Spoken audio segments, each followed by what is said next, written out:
Morning sir. Good morning sir. Good morning. Good morning sir. Sir എങ്ങനെയെങ്കിലും പറഞ്ഞാൽ ഞാനൊന്ന് പറഞ്ഞ് അഡ്ജസ്റ്റ് ചെയ്യാൻ പറ്റും നോക്കട്ടെ. സർ. യെസ്. ഉണ്ടെന്റെ വിൽഫ്രഡിന് സാറിനെ കണ്ട് സംസാരിക്കണമെന്ന്. വിളിക്കൂ. വരൂ. Good morning sir. Morning. Memo കിട്ടിയില്ലേ? കിട്ടി. എക്സ്പ്ലനേഷൻ കൊണ്ടുവന്നിട്ടുണ്ടോ? ഈ അക്കൗണ്ടന്റിന്റെ കീ പോസ്റ്റിൽ ഇരുന്നിട്ട് ആബ്സെൻസിൽ ചാർജ് ആർക്കെങ്കിലും ഹാൻഡ് ഓവർ ചെയ്യണമെന്ന് നിങ്ങൾക്കറിയില്ലേ? അത് അങ്ങനെ ഒരു പതിവ് ഇവിടെ ഇല്ല സർ.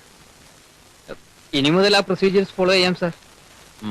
അതുകൊട്ടെ, നിങ്ങളൊരു ലീവ് ആപ്ലിക്കേഷൻ പോലും കൊടുക്കാത്തതിന്റെ കാരണം? സാർ, അത് എന്റെ കുട്ടിക്ക് സുഖമില്ലാതെ പെട്ടെന്ന് ഹോസ്പിറ്റലൈസ് ചെയ്യേണ്ടി വന്നതുകൊണ്ട്.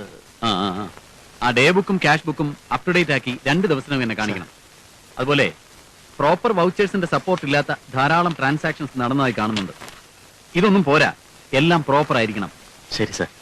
പിന്നെ ആ ബോംബെ ബ്രാഞ്ചുമായിട്ടുള്ള ട്രാൻസാക്ഷനിൽ ഒരു 1,45,000 റുപ്പീസിന്റെ മിസ് അപ്രോപ്രിയേഷൻ നടന്നതായിട്ട് അവർ കംപ്ലൈന്റ് ചെയ്തിട്ടുണ്ടല്ലോ. അത് ആക്ച്വലി അവരുടെ മിസ്റ്റേക്ക് ആണ് സർ. ഞാൻ കറക്റ്റ് ആയിട്ട് 1,45,000 ഡ്രാഫ്റ്റ് അയച്ചിട്ടുള്ള. എനിവേ, ആ ട്രാൻസാക്ഷൻ എൻക്വയറിയുടെ ഫയലും അപ് ടു ഡേറ്റ് ആക്കി കാണിക്കണം. Sir. Mister Dayanandan. Sir. 1 minute.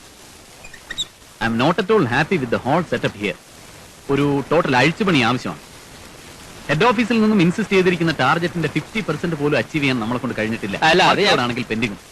Day by day നമുക്ക് നല്ല നല്ല കസ്റ്റമേഴ്സിന് നഷ്ടപ്പെട്ടുകൊണ്ടിരിക്കുകയാണ്. ഒരു സ്റ്റെനോഗ്രാഫറുടെ പോസ്റ്റ് വേക്കന്റ് ആക്കി കിടക്കാൻ തുടങ്ങിയിട്ട് നാളെത്രയായി?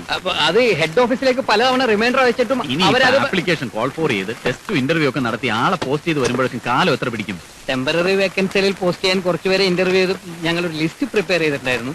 പക്ഷെ അതിന്റെ കാലാവധി കഴിഞ്ഞിരിക്കുക. അത് സാരമില്ല. ആ ലിസ്റ്റിൽ നെക്സ്റ്റ് എലിജിബിൾ ഹാൻഡിന് ഒരു അപ്പോയിന്റ്മെന്റ് ഓർഡർ അയച്ചോളൂ. അല്ലാതെ ഹെഡ് ഓഫീസിൽ നിന്നൊക്കെ ഞാൻ അപ്രൂവൽ വാങ്ങിച്ചോളാം. അതിനെ only for 6 months or till a permanent hand takes charge എന്ന് അപ്പോയിന്റ്മെന്റ് ഓർഡർ പ്രത്യേകം കാണിക്കണം. ഓക്കെ?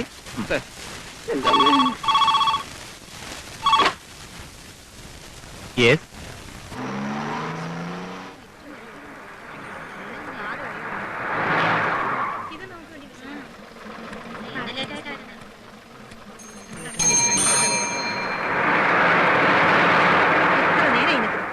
ആ ബസ് മാത്രം വല്ല കിട്ടും.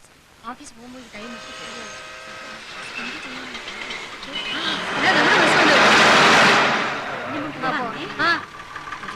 ടിക്കറ്റ് ടിക്കറ്റ്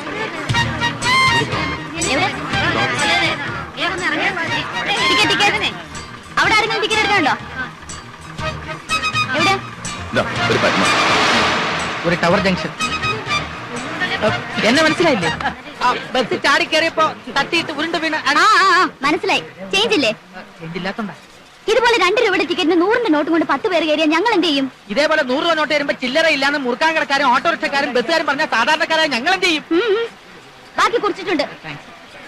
നിങ്ങളോടൊന്ന് മാറി നിൽക്കാൻ എത്ര പ്രാവശ്യം പറയുന്നു? സമ്മർദ്ദം കാണിക്കുന്നോ? ഇവൻ അല്ലെങ്കിൽ അങ്ങനെ തന്നെയാ സിസ്റ്റർ. വൃത്തികേടെ കാണിക്കും. പോട്ടെ, സാരമില്ലെന്നേ. വിവരക്കേട് കൊണ്ട് ചെയ്തു പോയതാ. സ്മാർട്ട് ആവല്ലേ? 2-3 ദിവസമായി ഇവന്മാർക്ക് ഈ രോഗം തുടങ്ങിയിട്ട്. രോഗം ഞങ്ങൾക്കല്ല, നിനക്കാ. അല്പക്കൂടെ മാന്യമായിട്ടൊക്കെ പെരുമാറിക്കൂടെ സഹോദരൻ? നീ ആരടാ? ഇവളുടെ ലോക്കൽ ഗാഡിയനോ?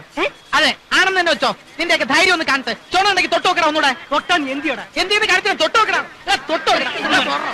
നിന്റെയൊക്കെ ട്രെയിനിങ് ഇവിടെ അല്ല കാണിക്കുന്നത്. എന്ത് തോന്നിയാസം കാണിക്കപ്പെടാ? അങ്ങനെ സമ്മതിക്കണ്ട. പൗരബോധമുള്ള ചെറുപ്പക്കാരിവിടെ ഉണ്ട്. കണ്ടക്ടർ മാറി. എനിക്ക് സ്വല്പ ജോലിയുണ്ട്.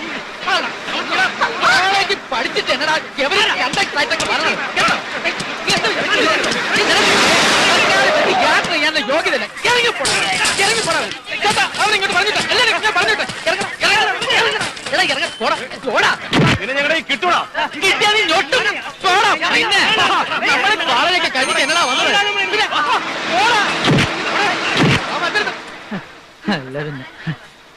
അതെ, സാറിന്റെ പരിമിതികൾ എനിക്ക് മനസ്സിലാക്കാവുന്നതേ ഉള്ളൂ. ആരുടെ സിമ്പതി ഒന്നും എനിക്ക് ആവശ്യമില്ല. അയ്യോ, സിമ്പതിയുടെ പ്രശ്നമൊന്നുമില്ല. എനിക്ക് കിട്ടാനുള്ള ബാക്കി കിട്ടിയില്ല. 98 റുപ്പീസ്. അടുത്ത സ്റ്റോപ്പിൽ ഇറങ്ങണേ.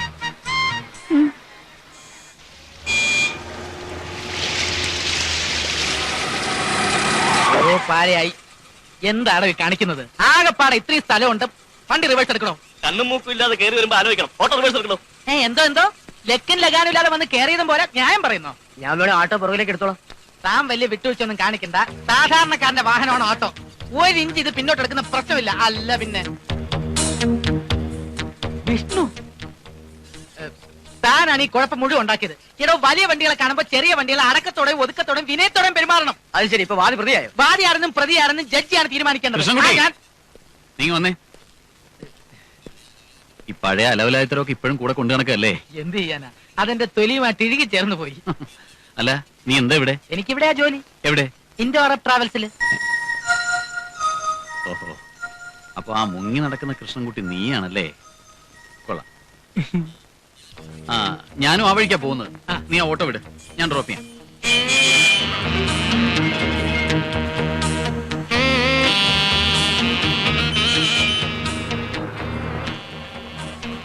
നീ ഇപ്പൊ എവിടെയാ? ഞാൻ ബോംബെയിലാ, ഇപ്പൊ ലീവിലാ. അയ്യോ, സമയമായി. 9:45 ആയുള്ളൂ. അത്രേ ആയുള്ളൂ. പക്ഷെ ഇന്ന് അല്പം നേരത്തെ എത്തണം. അതെ, ഓഫീസിലെ റീജിയണൽ മാനേജറായിട്ട് ഒരു കോന്തം വിദ്യാസുരൻ ചാർജ് എടുത്തിട്ടുണ്ട്. 3-4 ദിവസത്തെ മുങ്ങലിന് ശേഷം ഞാൻ ഇന്നാ ജോയിൻ ചെയ്യാൻ പോണേ.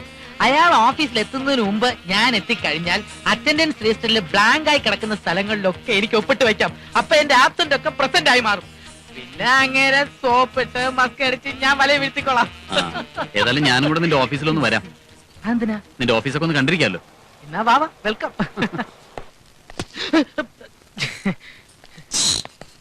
ഇതാണ് ഞങ്ങളുടെ reception. Good morning sir. Good morning. Good morning. Good morning sir. Good morning. ഇവിടെ ഭരണമൊക്കെ ഞാനാ നടത്തുന്നത്. ഇത് വാസു, ഞങ്ങളുടെ peon Vasu. Good morning sir. Good morning sir. ഈ TV സീരിയലൊക്കെ അഭിനയിക്കുന്നുണ്ട് എല്ലാവർക്കും എന്നെ വലിയ ബഹുമാനാണ്. നീ ഇരിക്കെ വാസു. ഒരു ചേരങ്ങെടുത്ത്.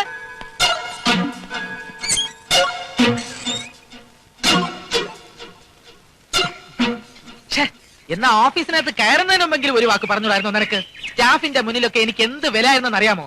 നീ കാരണം എല്ലാം നഷ്ടപ്പെട്ടു. ഓ, ആ പഴയ ലാത്തിയടി തന്നെ. നിനക്ക് ഈ വാചകം ഒന്ന് കുറച്ചാലെന്താ? ഇപ്പൊ വളരെ കുറച്ചിരിക്കുക. ഓഹോ, ഇതാണോ കുറച്ച അവസ്ഥ? ഒരു കാര്യം ഞാൻ പറഞ്ഞേക്കാം. നിന്റെ ഈ TV നാടകവും ഒരുമാതിരി അലന്ന സ്പോൺസേഡ് സീരിയലും ഒക്കെ ഇന്നത്തോടെ നിർത്തിക്കോണം. അടങ്ങി ഒതുങ്ങി കഴിയാമെങ്കിൽ മാത്രം എന്റെ കൂടെ ജോലി ചെയ്താൽ മതി. അല്ല, ഒരു കലാകാരന്റെ അന്തർദാഹം. അന്തർദാഹം അത് നല്ല പൈപ്പുവെള്ളം കുടിച്ചാൽ മാറിക്കോളും. TV-യിൽ അഭിനയം വേണോ ഓഫീസ് ജോലി വേണോ എന്ന് ഇന്ന് തീരുമാനിക്കണം. അങ്ങനെയാണെങ്കിൽ എനിക്ക് അഭിനയം വേണ്ട, ജോലി മതി. പിന്നെ പുറത്ത് വെച്ച് നീ എന്നോട് കാണിക്കുന്ന ഈ സ്വാതന്ത്ര്യമൊന്നും ഓഫീസിൽ വെച്ച് കാണിക്കരുത്. അവിടെ നീ ക്ലർക്കും ഞാൻ ബോസുമാണ്. മതി മതി, ഇനി കുറച്ചു നേരത്തേക്ക് നിന്റെ ഈ സ്റ്റഡി ക്ലാസ് ഒന്ന് നിർത്ത്. പിന്നെ എന്തൊക്കെയുണ്ടടാ വിശേഷങ്ങള്? എങ്ങനെയുണ്ട് നിന്റെ ഇവിടത്തെ താമസമൊക്കെ? കുഴപ്പമില്ല.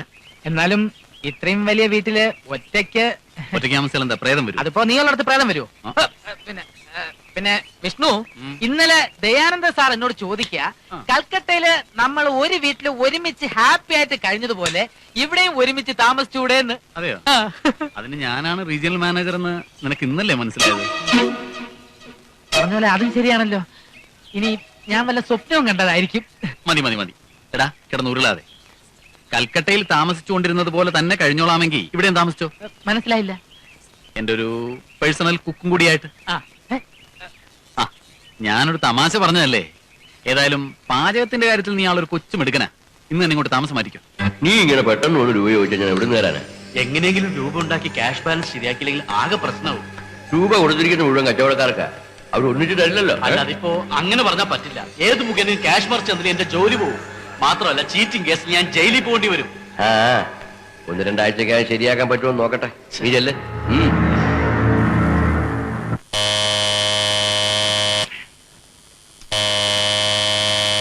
ആരായി കൊച്ചു വെളുപ്പാങ്കാലത്ത് മനുഷ്യനെ മെനക്കെടുത്താനായിട്ട്? കൈയെടുക്കണോ അവിടുന്ന്? ഈ കോളിംഗ് ബെല്ലൊക്കെ അടിക്കുന്നതിന് ഒരു രീതിയുണ്ട്. എവിടുന്നാ രാവിലെ കുറ്റിയും പറിച്ച് പോന്നിരിക്കുന്നത്? എന്തുവാടാ? നീ ആരാടാ? നീ ഏറാടാ? എടാ പോടാന്നൊക്കെ വിളിക്കുന്നത് സൂക്ഷിച്ചു വേണം. സൂക്ഷിച്ചില്ലേ നീ ഒലത്തിക്കളയോടാ. ഒലത്തേം ചെയ്യും, ഉരുത്തേം ചെയ്യും. മനുഷ്യ വിഷ്ണു, വിഷ്ണു, വിഷ്ണു, വിഷ്ണുന്റെ ആരാ? മാറി നോക്കടാ.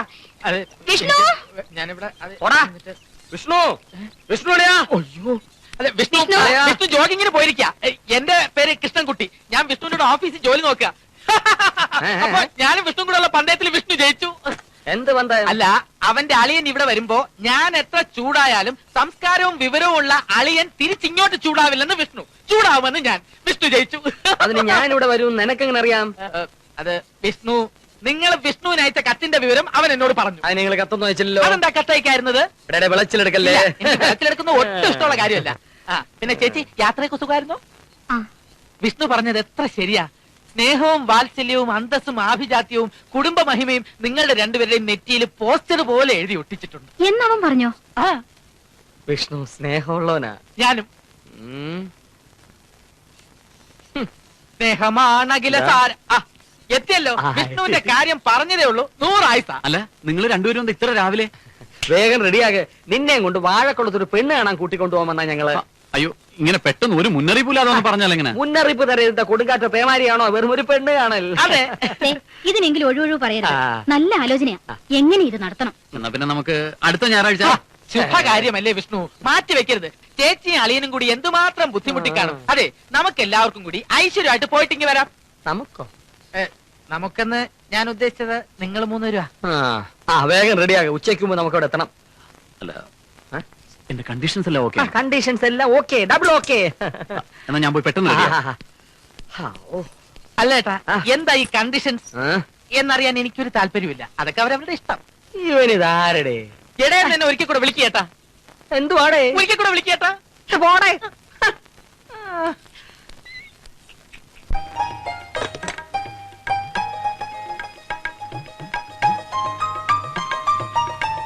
മോടെ പേരെന്താ? സുധ. ഏതുവരെ പഠിച്ചു? BSc. എന്റെ മോളായതുകൊണ്ട് പറയല്ല, അവൾ എല്ലാ കാര്യത്തിലും മുന്നിലാ. എത്ര ആലോചനകൾ വന്നതാ, ഒന്നും ജാതകം ചേരുന്നില്ല. ജാതകത്തിന്റെ കാര്യത്തിൽ ഇത് നല്ല ചേർച്ചയാണ്. എല്ലാ പൊരുത്തങ്ങളും വളരെ കൃത്യമായി. അവർക്ക് സംസാരിക്കാൻ വല്ലതും ഉണ്ടെങ്കിൽ ആവാം. അതെ അതെ, അതാണല്ലോ അതിന്റെ ഒരു രീതി.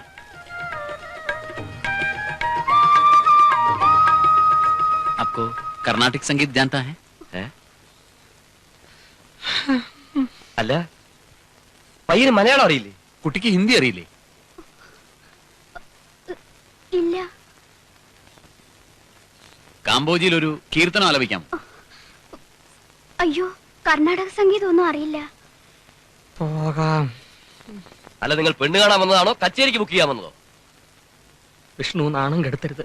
കുട്ടിയെ നിനക്ക് ഇഷ്ടപ്പെട്ടാൽ നീ കണ്ടീഷൻസ് ഒക്കെ വേണ്ടാന്ന് വെക്കുമെന്ന് നിന്റെ പെങ്ങളാണ് പറഞ്ഞത്. സോറി, ബുദ്ധിമുട്ടിച്ചതിൽ ക്ഷമിക്കണം. ഈ വിവാഹം നടക്കില്ല. നിങ്ങൾ എന്താ വിചാരിച്ചത്? സൗന്ദര്യം കണ്ട് മതിമയങ്ങി ഞാൻ എന്റെ കണ്ടീഷൻസ് ഒക്കെ താനെ അങ്ങ് പിൻവലിച്ചോളൂന്നോ? ഞാൻ എത്ര പ്രാവശ്യം ചോദിച്ചതാണ് എന്റെ കണ്ടീഷൻസ് ഓക്കെ ആണോ എന്ന്.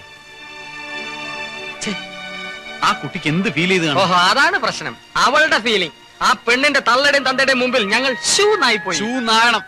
നോക്കി, ഇതുപോലുള്ള വല്ല പ്ലാനും പദ്ധതിയും പറഞ്ഞ് എന്നെ കൊണ്ട് കെട്ടിക്കാമെന്ന് കരുതുന്നുണ്ടെങ്കിൽ അത് വെറും വിഡ്ഢിത്തമാണ്. എന്താ ചെയ്യാ?